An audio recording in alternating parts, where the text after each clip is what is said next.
Ia salam setara dari Sabang sampai Maroko, dari Miangas sampai Pulau Rote. Mantaplah iman kita, mantaplah kasih kita, mantaplah pengharapan kita tentunya dalam Yesus Kristus menjadi Tuhan dan Juru Selamat kita dan Juru Selamat dunia. Jangan katakan bahwa Yesus bukan Tuhan, jangan katakan pula bahwa Yesus adalah Juru Selamat. Dia adalah Tuhan, dia adalah Juru Selamat. Kalau engkau percaya, engkau akan selamat. Engkau tidak percaya, engkau akan dihukum. Karena firman Allah sudah berkata dalam Yohanes 3 ayat 16, ketika engkau percaya, engkau diselamatkan. Ketika engkau tidak percaya, engkau dihukum.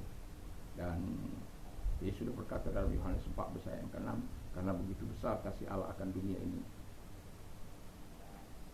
Akulah jalan dan kebenaran dan hidup, tiada seorang sampai kepada Allah kalau tidak melalui aku.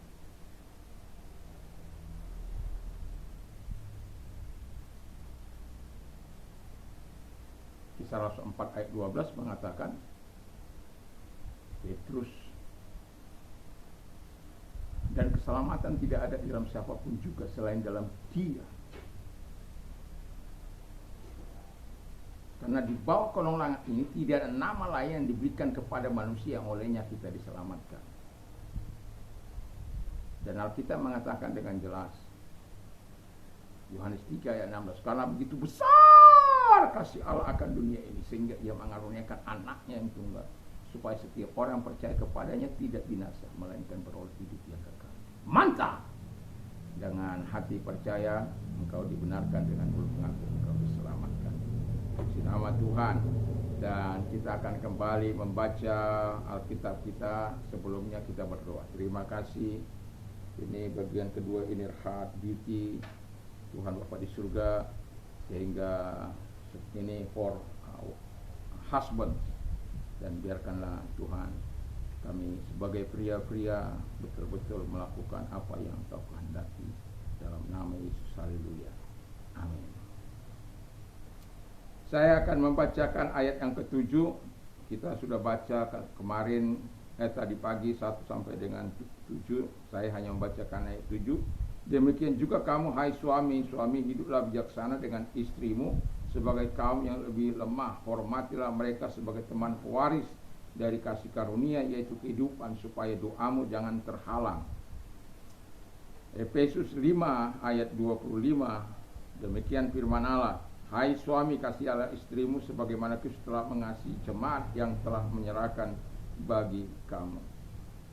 Dan kemudian ayat yang ke-28, demikian juga suami harus mengasihi istri sama seperti tubuhnya sendiri. Siapa yang mengasihi istrinya, mengasihi dirinya sendiri.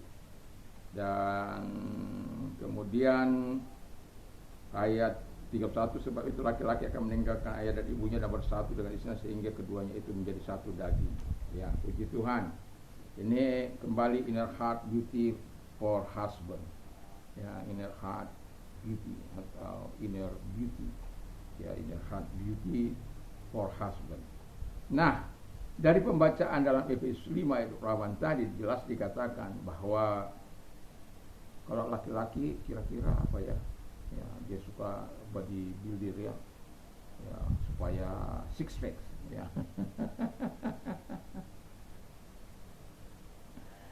Ya, dengan membatasi dia makan atau dengan yang sudah diatur lah istilahnya begitu. Dia tidak boleh lebih dan tidak boleh kurang, dia sudah diatur ya, supaya menikmati tubuh yang six pack. Tapi ada banyak orang yang six pack saya lihat itu ya. Kamu itu kemana? Ya, tapi saya tidak mengharapkan pria-pria seperti itu. Saya mengharapkan pria-pria yang penuh dengan tanggung jawab, yang betul-betul memiliki kecantikan hati dan betul-betul bertanggung jawab bagi keluarganya. Dan kalau ada laki-laki yang seperti itu, yang seperti wanita itu, saya berharap dia kembali kepada kodrat, karena Tuhan sangat mengasihi. Tuhan Yesus kiranya menolong Anda untuk melakukan yang terbaik. Boleh tubuh Anda sesat, tapi hati harus cantik di hadapan Tuhan. Puji nama Tuhan. Dan jadi jelas dikatakan, yang pertama dikatakan hidup dalam kasih. Mengapa kita perlu pria-pria hidup dalam kasih? Karena bayangkan saja kalau, makanya dikatakan mengasihi seperti mengasihi dirinya sendiri, mengasihi tubuhnya sendiri.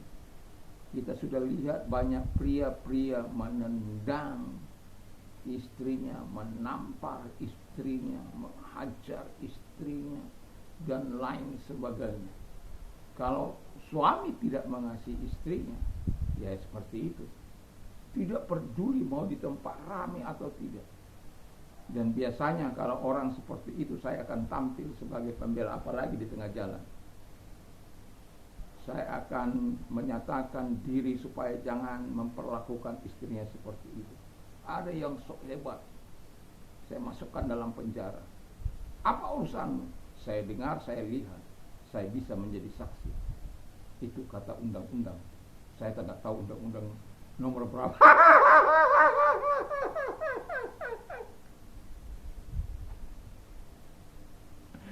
Dan kalau ada orang memperlakukan di jalan itu seperti itu, saya bisa pastikan dia tidak akan melakukan lebih jauh.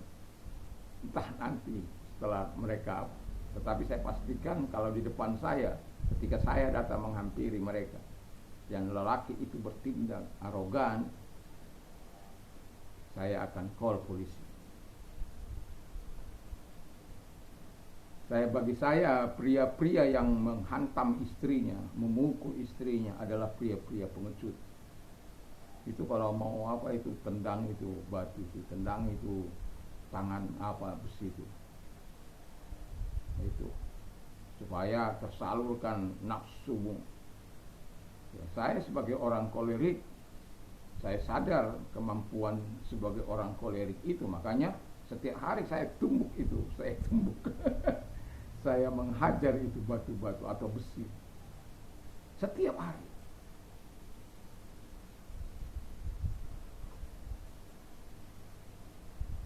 Karena saya seorang kolerik, saya tidak ingin menggunakan energi yang sia-sia itu kepada hal yang tidak memuliakan Tuhan.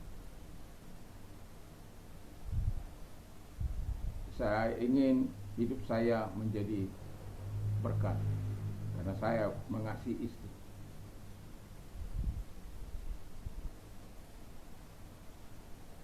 Kenapa saya mengatakan mengasihi istri?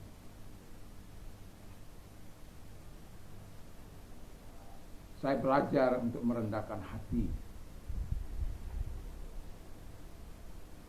melakukan ya makan minum istri saya sediakan. Jarang saya kalau tidak disediakan makanan itu akan terkecuali dia nggak ada. Sebaliknya, saya menyuci, saya menyetrika, tinggal make, sama saya seperti tinggal makan.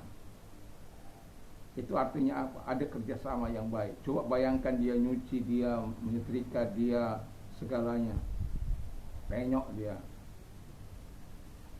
Tapi kadang-kadang anak-anak sekarang membantu pun menyapu rumah itu sangat sulit. Tidur aja kerja. Itulah manusia zaman sekarang. Seharusnya orang yang hidup mengasihi, pria-pria itu harus hidup mengasihi. Memang timbal balik sebenarnya, kata Alkitab. Yang kedua kata firman Allah adalah sama, yang itu hidup dalam ketaatan, ya. Jadi taat kepada Kristus, sama seperti ya Allah saja, Kristus aja taat kepada Bapaknya. Demikian juga kita taat sampai mati. Itu harga mati. NKRI harga mati, iman kepada Kristus harga mati, ketaatan harga mati. Jangan tidak taat. Karena saya bilang kunci kita bisa mengasihi dengan sungguh-sungguh adalah ketika kita taat kepada Tuhan. Kalau kita tidak taat kepada Tuhan, siapapun kita hantam. Mau orang tua kita, mau bapak kita, mau ibu kita hantam itu. Dan lihat saja anak-anak sekarang. Bukannya menolong, mementung, mau enak, tapi kerja nggak mau.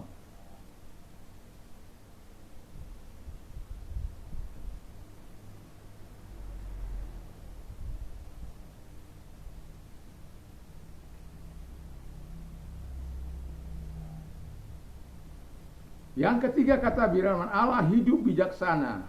Jadi selalu menggunakan akal budinya dalam bertindak, ya, berdasarkan pengalaman dan pengetahuan yang dia miliki. Bagaimana memperlakukan istri itu baik di hadapan orang, di hadapan anak-anak, di hadapan semua orang. Bukan merendahkan. Istri juga tidak boleh merendahkan suami. Itu sebabnya sekalipun dia istri saya, kalau orang bercerita tentang sesuatu hal kepada saya, ya, bercerita tentang apa, boleh saya share pada istri saya, yang katakan tidak akan pernah saya mau ceritakan itu kepada istri saya atau kepada apa. Kalau boleh saya bersaksi tentang pengalaman, kalau saya anggap sangat menarik dan sangat butuh penguatan, dan itu bisa saya kira untuk menjadi sebuah pengalaman, walaupun menyamarkan nama. Kalau tidak, saya juga tidak pernah. Tapi kalau iya, saya akan tetap. Kalau boleh, saya katakan, boleh saya mengatakan sumbernya dari Anda. Kalau tidak, saya juga tidak. Tapi kalau boleh, saya akan katakan. Ya kan kita biasa bersaksi kan. Kalau bersaksinya itu benar, kenapa kita takut kan gitu. Seperti apa? Kita nikmati segala kehidupan. Ada tantangan, ada persoalan, ada rintangan, ada masalah, tentu. Bagaimana kita mengatasinya? Bagaimana Tuhan memberikan jalan keluar ketika kita sujud, ketika kita berdoa, ketika kita berpuasa kepada Tuhan. Dan ada jalan keluar yang tentu. Itu bijaksana. Dan yang terakhir, hidup saling menghormati, Efesus 6 ayat 33. Jadi suami menghormati istri, istri menghormati suami. Jadi ketika hidup saling menghormati, maka suami yang dikatakan memiliki inner heart, beauty for husband, tema kita inner heart, beauty for husband, ini akan menjadi kenyataan. Dan karena Alkitab katakan ketika suami-suami atau pria-pria melakukan hal itu di hadapan Tuhan, dia akan menjadi teman pewaris bersama dengan istrinya. Jadi jangan dibiarkan itu istrinya tinggal sendiri. Kalau mau mati nggak masuk surga, terserah kamu, nggak bisa. Ada hal-hal yang tidak sesuai kita nyatakan. Kalau terlalu banyak baca surat cinta orang, harus dikembalikan membaca surat cinta suaminya. Surat cinta kepada Tuhan. Karena itu akan mempengaruhi apa yang kita baca, itu akan mempengaruhi kejiwaan kita. Tidak ada kita ketika kita membaca, bacaan itu tidak mempengaruhi kita. Kalau sampai katanya tidak mempengaruhi kejiwaannya, itu nggak benar. Sama seperti kita, kenapa harus membaca firman Allah? Karena Tuhan ingin mengisi sesuatu dalam batin kita. Nanti besok saya akan membawa lonely or alone, sendiri atau kesepian, akan sangat jauh berbeda.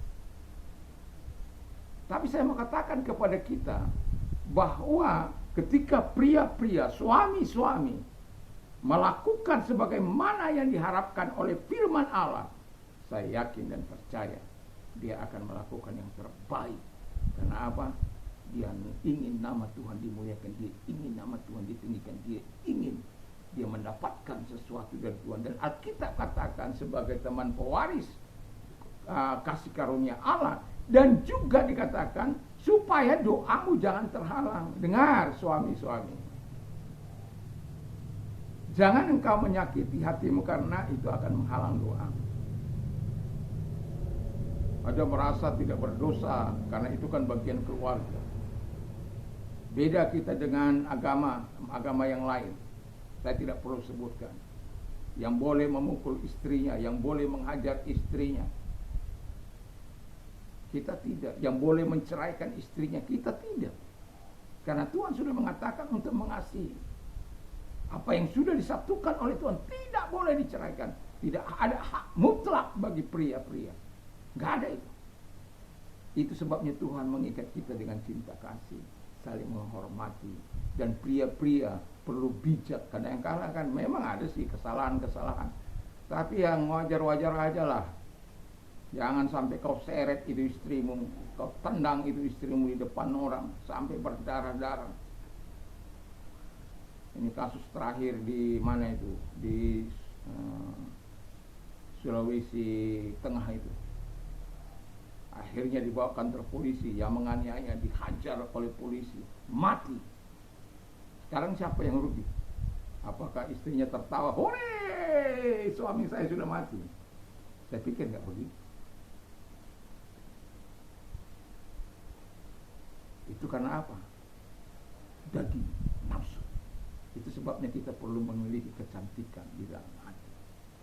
Kecantikan baik bagi wanita, baik bagi pria, perlu kecantikan itu melekat seumur hidup kita. Kiranya Tuhan Yesus memberkati kita sehingga kita suami istri ada tantangan, ada rintangan, ada persoalan, sama-sama bisa mengatasinya demi kemuliaan Kristus Yesus. Namanya dimuliakan, namanya ditinggikan. Sama-sama wanita, katakan kemarin tadi pagi saya katakan mereka berharga di mata Tuhan. Kita katakan bagi pria-pria doanya dijawab, berharga, tatoi ya, tatoides, anatawa tatoides. Engkau sangat berharga, sangat mulia, sangat suci, sangat murni di hadapan. Lalu kita menyikapinya tatowimas, ya tatowimas itu berarti ya kita meresponnya dengan menghargai dan meresponnya dengan baik. Puji nama Tuhan, dan kiranya Tuhan Yesus memberkati kita di malam ini supaya Tuhan tetap menolong kita. Mari kita tunduk kepada kita berdoa. Terima kasih Tuhan, biarlah kami semua adalah orang-orang yang cantik di dalam kebatinan kami oleh karena Tuhan Yesus ada dalam hidup kami. Terima kasih Tuhan, kami memang manusia yang berdosa, tapi kalau Tuhan bersama dengan kami, kecantikan itu Tuhanlah yang menaruhnya dalam hidup kami dengan cara laki-laki mengasihi Engkau, dan juga Tuhan hidup dalam ketaatan, hidup bijaksana, hidup saling menghormati satu dengan yang lain. Terima kasih, sehingga apa yang menjadi upah sebagai pria-pria yang memiliki inner heart dalam hidupnya, doanya tidak akan terhalang. Terima kasih, kami percaya itu Tuhan, dalam nama Yesus, haleluya. Dan kami juga berdoa kepada orang-orang yang sakit. Kalau engkau sakit dan mau didoakan, angkat kedua belah tanganmu, serahkan diri kepada Tuhan. Tuhan lihat tangan-tangan yang diangkat kepada mereka yang engkau tidak mengenal jarak dan ruang maupun waktu. Saat kami berdoa, engkau hadir kepada mereka dan menjamah mereka. Dalam nama Yesus, segala sakit penyakit mereka, dalam nama Yesus aku perintah keluar, dan oleh biru daripada Tuhan Yesus engkau sembuh, oleh kuasanya engkau sembuh. Terima kasih Bapa di surga. Kalau engkau sedang mengalami penderitaan, datang kepada Tuhan. Mari angkat kedua belah tanganmu, nyatakan kepada Tuhan. Lihat juga tangan-tangan yang diangkat kepada mereka Tuhan, kepadamu Tuhan. Datang kepada mereka, menguatkan mereka, menolong mereka, memberi yang terbaik kepada mereka, karena Tuhanlah jalan satu-satunya penolong kami. Tuhanlah penolong yang sesungguhnya dalam kesulitan kami, dalam penderitaan kami, dalam kemalangan kami. Di dalam nama Yesus, haleluya. Amin. Selamat malam, kiranya Tuhan Yesus memberkati kita. Dan sebelum tidur jangan lupa kita berdoa, membaca firman Allah, menyampaikan permohonan-permohonan kita kepada Allah. Tuhan Yesus memberkati kita. Mantap, mantap, mantap.